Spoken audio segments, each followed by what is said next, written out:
All right, so I am a little bit of a different location.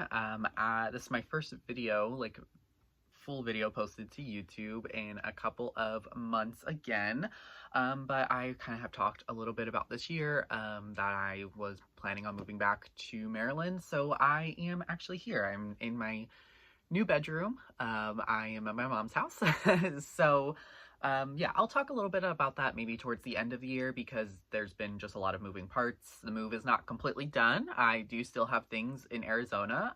Mainly my fiance and my cats are still in Arizona until December. So, it's going to be a rough couple of months while I'm here kind of getting things ready for us. And also, that does mean that I am filming just strictly on my phone for the next couple of months and will probably be using just iMovie to edit. So if the quality of videos is a little bit lower over the next couple of months, I do apologize for that. I definitely promise that they will get better in the next year. But yeah, for today, to kind of get on today's video, I am reading a little bit of a throwback. So Shadow and Bone by Leigh Bardugo. I think we all know it. It's a booktube darling. Everyone loved Shadow and Bone when it came out, and it was super popular, one of the kind of biggest trilogies back in the day. And I am finally reading it as part of a little project that I wanted to do. Originally, I thought I was going to do one video, but I actually think I'm going to split it up into kind of like a series on my channel, kind of like a reading like it's blank. I think I'm going to title this video reading like it's 2012 Shadow and Bone, because I did want to do a video where I read this and two other really popular like YA books that were popular back in the day. I've been watching booktube since like 2012 2013, but I didn't start creating content, well until like 2020, or no, I guess it was like 2017 2018 when I started initially. But even then, I feel like I missed out on so much, and booktube has changed a lot, even just in those 6 years, and definitely the last 12 years, and really since like 2009, 2010, I think is when the first couple of videos started popping up with like, Christine at Pullin' Bananas Books and the Bookables, so I'm still devastated to this day. It doesn't make videos anymore. But anyway, sorry, I'm also like in this chair and it's like really far back, but I kind of want to get closer to the camera. Talking about Shadow and Bone, I have decided to read this, so I know it's the intro clip, but I've already finished the book, so you're going to see a couple of clips of me reading and giving my thoughts throughout the book, and then I'm going to come back here at the end and give you my overall thoughts after I've finished it, which I've already done at this point. So brief kind of overview. I think you probably all know what this book is about, but in case you don't, it is a YA fantasy. It came out in 2012. It's like a fantasy romance. You're following a character named Elena who lives in this world. She lives in this kingdom called Ravka. And basically there's like magical beings in this world called Grisha that have different powers that are able to do different things. And Elena discovers that she has a Grisha power, and it's kind of that classic, like, I forget what the trope is called, but when like the outsider comes into like the royal setting of the world and kind of has to learn the world. And so I ultimately gave the book, actually, I'll save that for the end of the video. I'm not going to give you that away right now, but that is the basic story. There's a large focus on the romance of this. If you were around back in the day, I think you'll hear or remember hearing a lot about the Darkling and, all of that. So yeah, that's it for this intro clip. That's all I'm going to say for now. So I'll jump into some of the kind of reading clips. There is spoilers in it, so if you don't want to do spoilers, just skip to the end of this video, where I kind of talk about, the ending and the wrapping up of this book. But yeah, let's, for now, jump into some of those clips of me reading and my thoughts.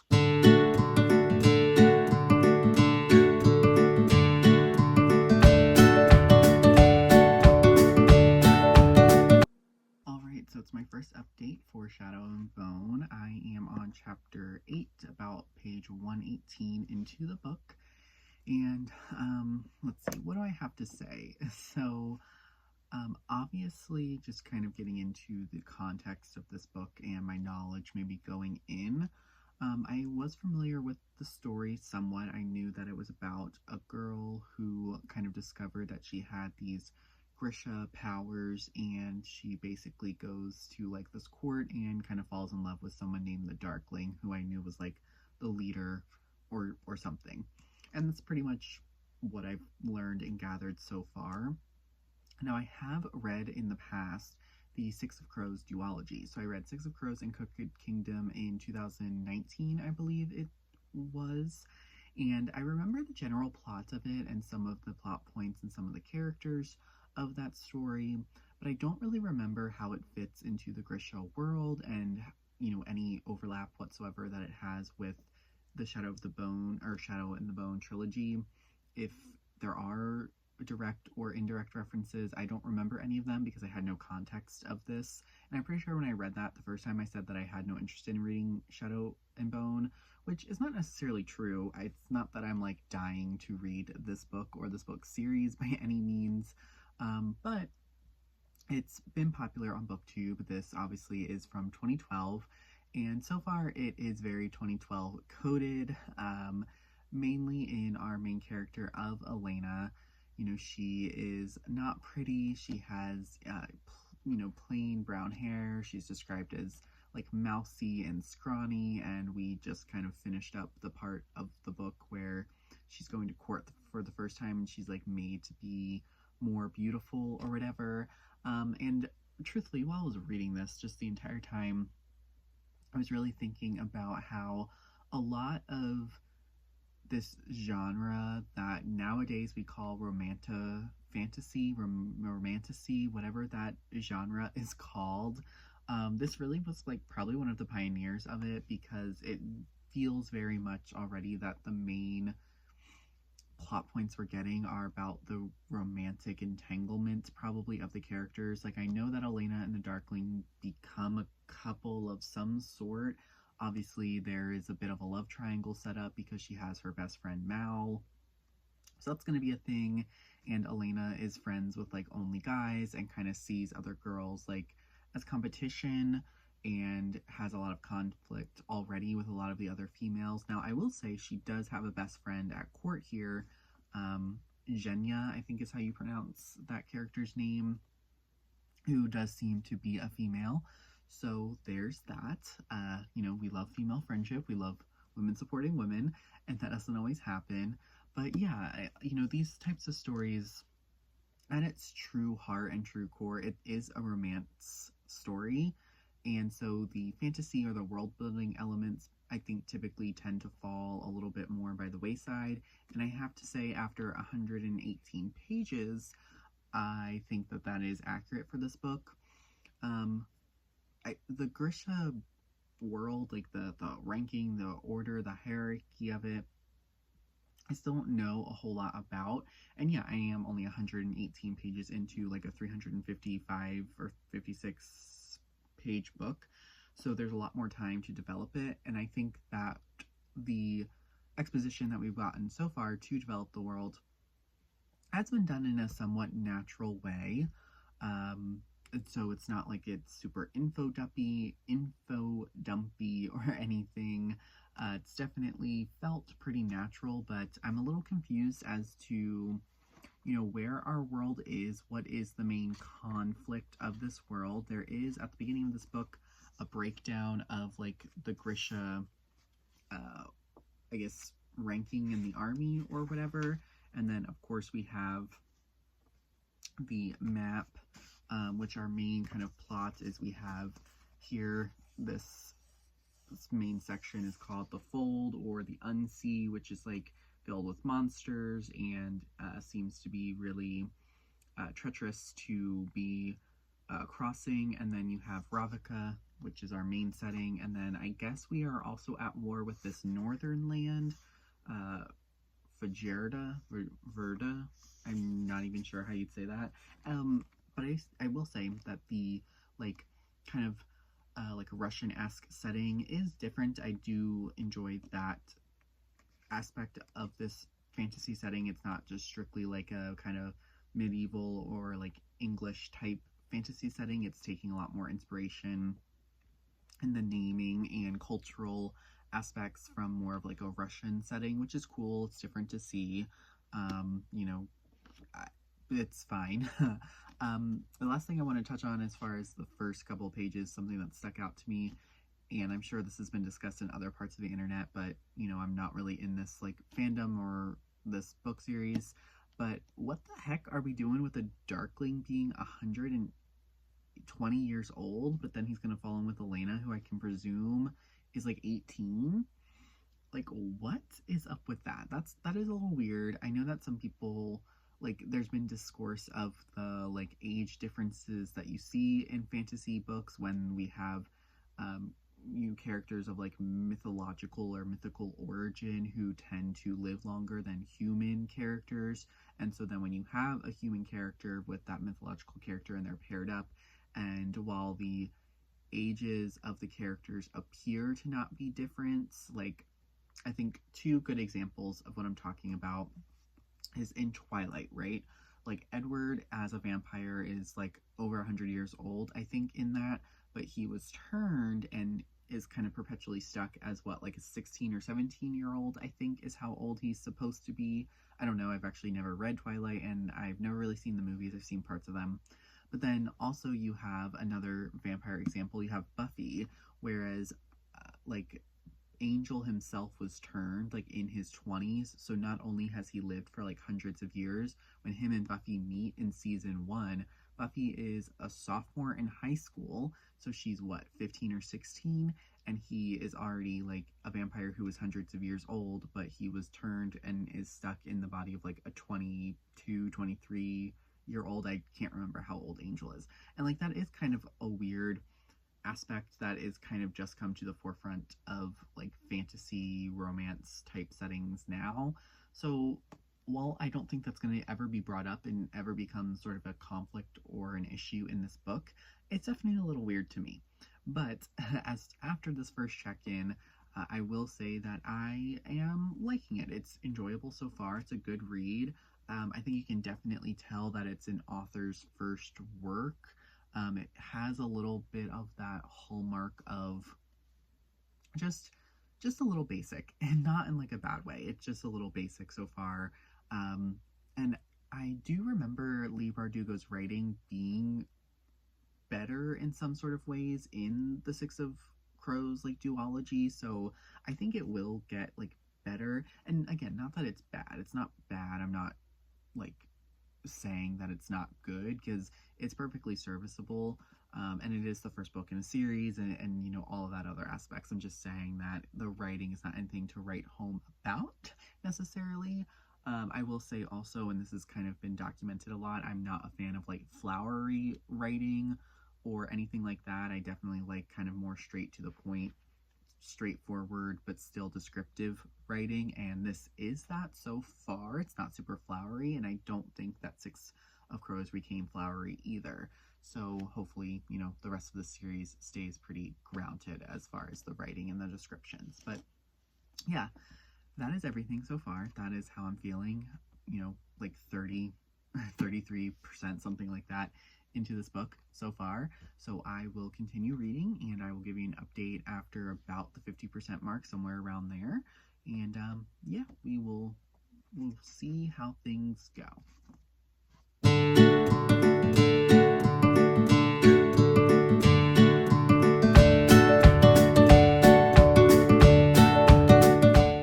So I'm back with an update for the, I guess, 50% mark, maybe a little bit more, probably like the 60-70% mark.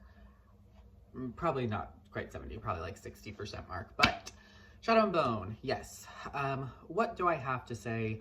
I think that I was pretty bored for most of the chapters that I was reading. It was a lot of getting used to court politics and court life, training, kind of Elena expanding her powers, kind of realizing what being the Sun Summoner actually kind of means for her, and of course more relationship development with her and the Darkling.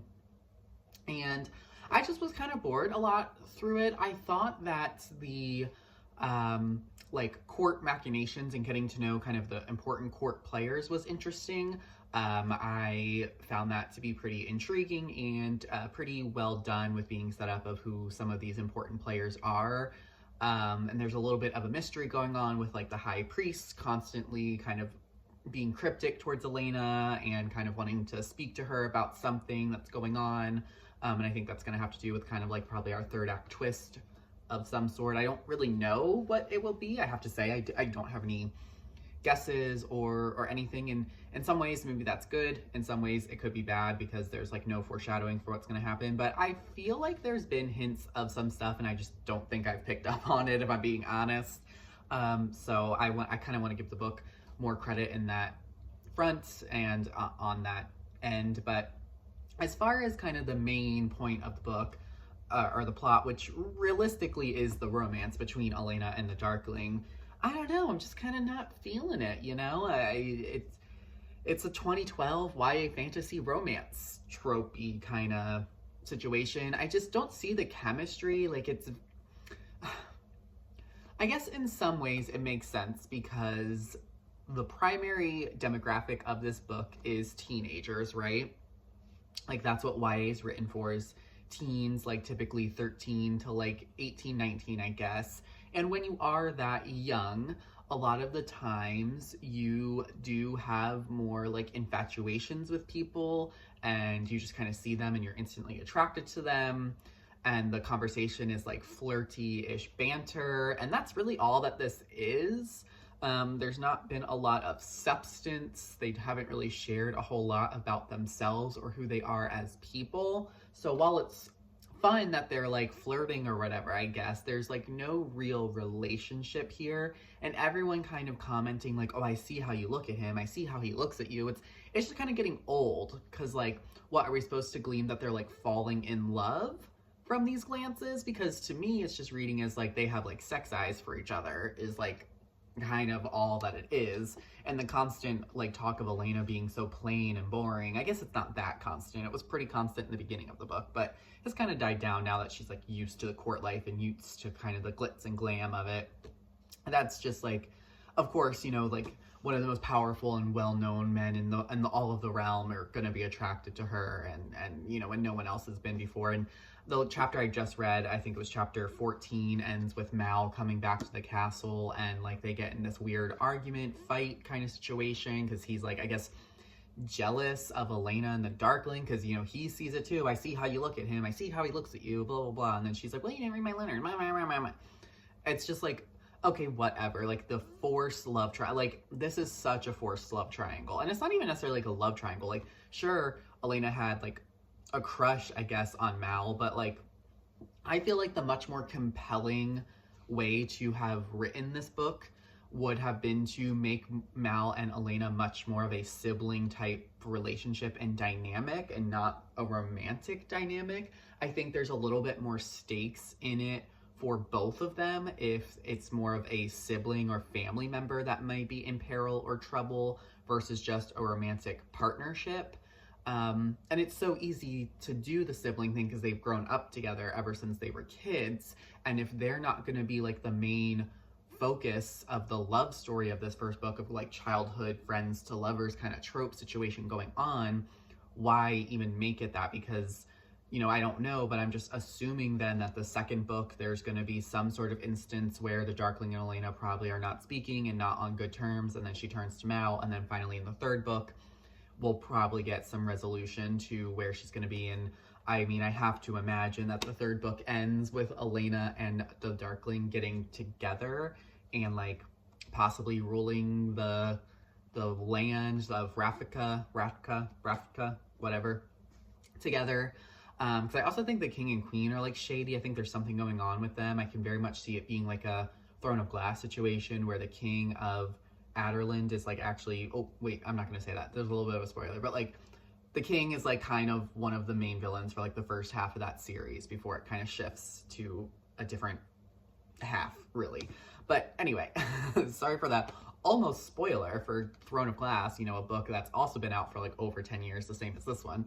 But the last thing I wanted to touch on that I was really thinking about while I was reading this in this particular section was the like, I guess, quickness and haste that Elena seems to be picking up on this stuff as far as like her training regimen, like the fighting and the kind of conquering of her power.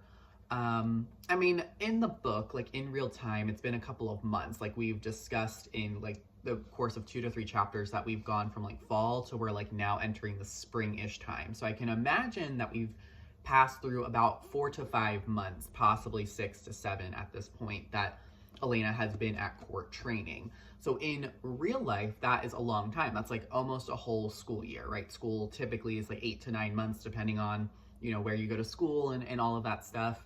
So, you know, we're getting to the end there. So that is a long passage of time, but it didn't feel it to me. And it felt like with each kind of training montage, she was just like getting more good in like a way that didn't feel natural. Like she sucked at the beginning and then she was like really able to keep up towards the end. And that's fine. But the reason I'm like, well, that just seems to be happening very quickly is because she had all this time as a child to like train in these sorts of things, like training combat, and she didn't. And then with her power progression, like the power training that she's doing, that is, she kind of just like unlocked this key. Like it feels very easy for her. It doesn't seem difficult. Like she just unlocked this difficult memory of when she was a children and originally tested if she was a Grisha. She like was able to stomp down her power, which I have a lot of questions about. And like, how does that kind of make sense? I guess the way we're going about this is the Grishas who tested her weren't strong enough to detect that she was dampening her power. And I'm gonna assume that that's like something that Grishas are not allowed to do, or like that they've never done before, just to make Elena even more of like the special chosen one, because of course, you know, all of these books are the chosen one kind of special trope. And not that that's bad, I'm like saying it in kind of an annoying sense. It's not like bad that to do that. It's a trope for a reason, and it's very popular and common trope because it works a lot for kind of escapist fantasy type stories such as this that they are. So I'm not saying it's like bad, but anyway, just the like kind of ability she has to seem now of like controlling her power. I think we're gonna get probably one more scene of the power coming out in some sort of way, and then we'll finally get at the big climax, probably her using the power to say, what I feel like is gonna happen, I guess, to give my predictions for the end, is I feel like we are going to get attacked at court. I think that the high priest is probably seeing some sort of visions of some sort of like attack or something, and like trying to prepare Elena for it. And she, you know, is able to release these powers and at least like save the palace area for now before things happen.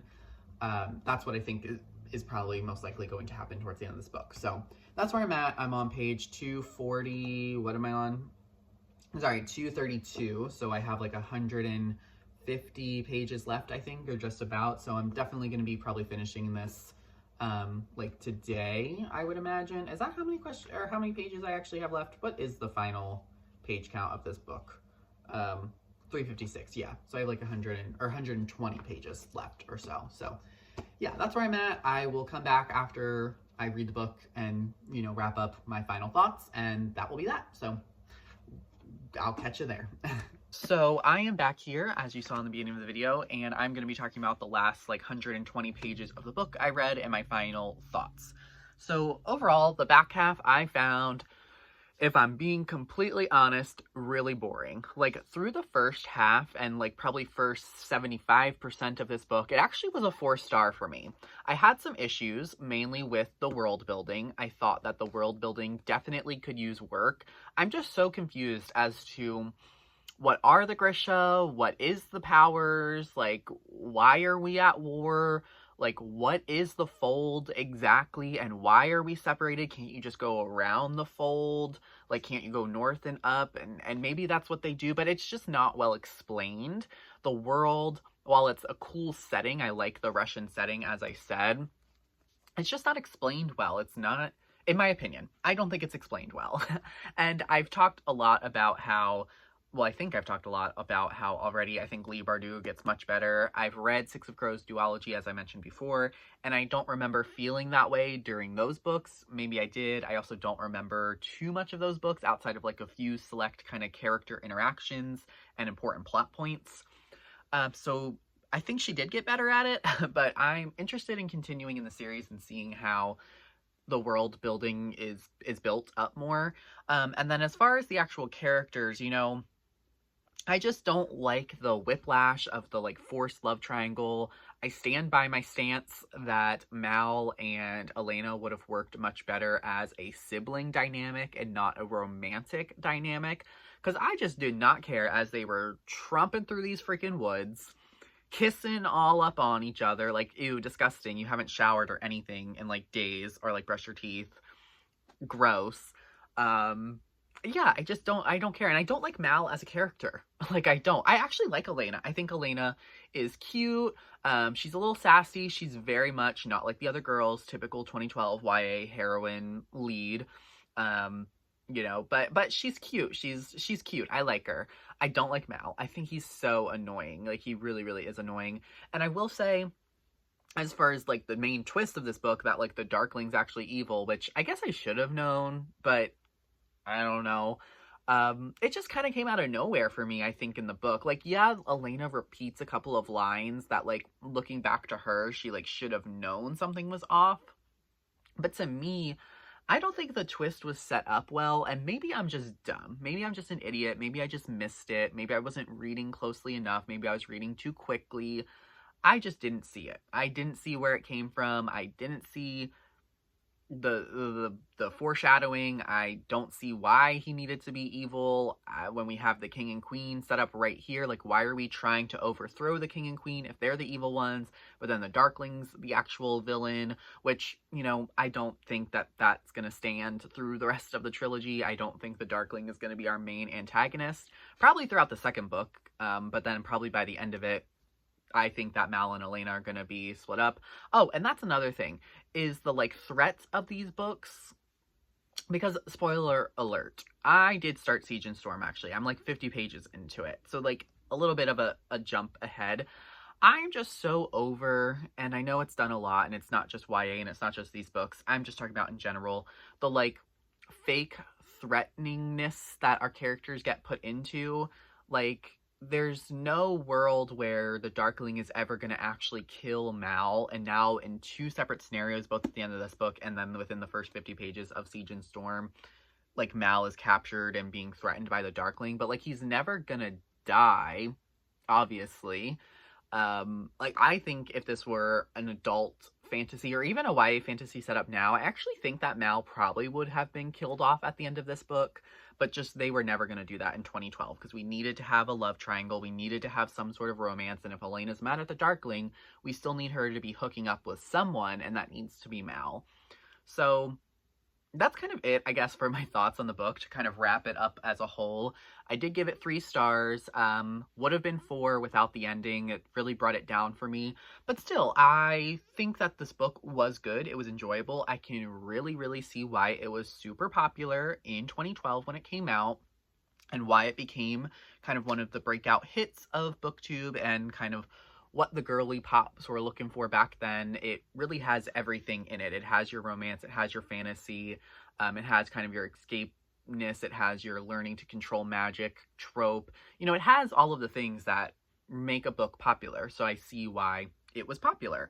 But I am intrigued to see how the rest of the series plays out. I think, just based on the time frame that these books did come out, I think it probably will be a lot of the same, and it will probably be a lot of romantic scenes, a lot of kind of talking about how Elena, you know, is so plain and so just boring to look at, that, like, how can any man love her, and the Darkling's gonna be like, oh, you've already been beautiful to me, blah, blah, blah. Like, I just think that that's how it's gonna go.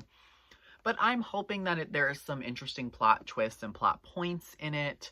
I do, like I said, want to finish the series and just see how it goes. And it actually, the biggest thing I've gotten from this is I kind of want to reread Six of Crows next year, the duology, after reading this for the first time. I don't have really any interest in reading King of Scars. Does that have a sequel? Is that like a trilogy itself?